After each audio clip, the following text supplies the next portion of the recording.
Lola has one, and there's two up there, questions up there. Lola has one that's very pertinent to what you're talking about right now.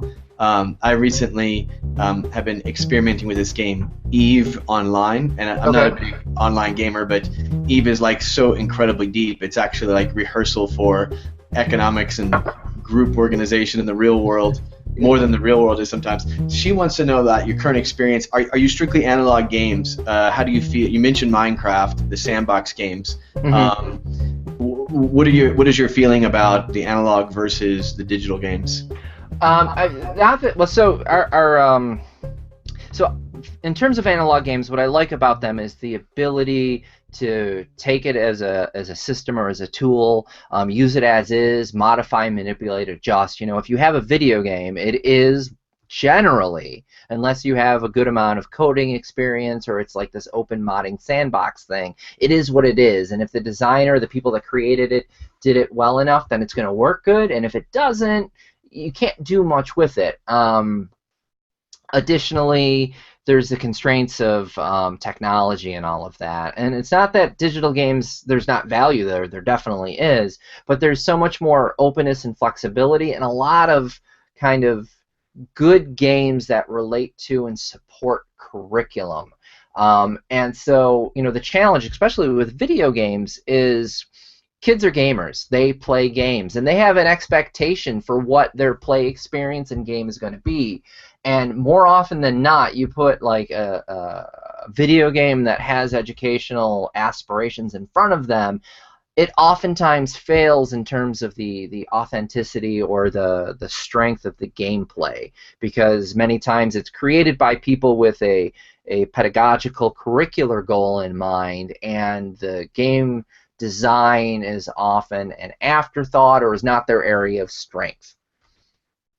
A lot of what we do is look at modern style games, and our selection criteria goes like this. I look for really good games, and then I say, do these support curriculum? And I look through the curriculum to see, can they support it? I look at the time that it takes to introduce and invest it, and then look for the return on investment and say, okay, is it worth spending the time to set it up and play and guide through?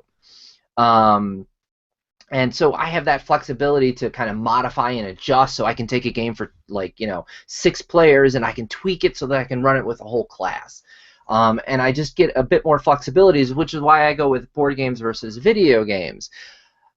And what's interesting is a lot of times we bring these into the classroom and the kids, and this is slightly shifting as these games become more and more prevalent and kind of in society and in stores, and people get exposed to them. But it's still, a lot of kids don't know these resources. And so initially it's the eye roll and oh, we're going to play an educational game.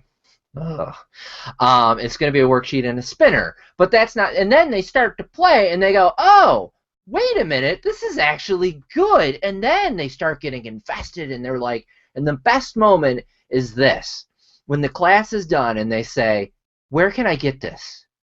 And then if I've picked a good resource that was supporting something that I intentionally wanted to happen, and then they're going out and independently choosing to engage with and continue that, how powerful is that? Because you know what, a lot of those kind of educational video games, I don't know how many kids past like 3rd or 4th grade, when they get bigger, are going back and being like, yes, I'm playing Math Blaster! So at least for us, that's the kind of the approach and the value is, you can do a lot more with board games. And as video games continue to grow, and there's some really great stuff out there. Don't get me wrong, I'm not bashing video games. I mean, there's some really great engaging things that are happening. There's just a bit more flexibility in the short run for kind of doing that, and that's at least why we approach board games.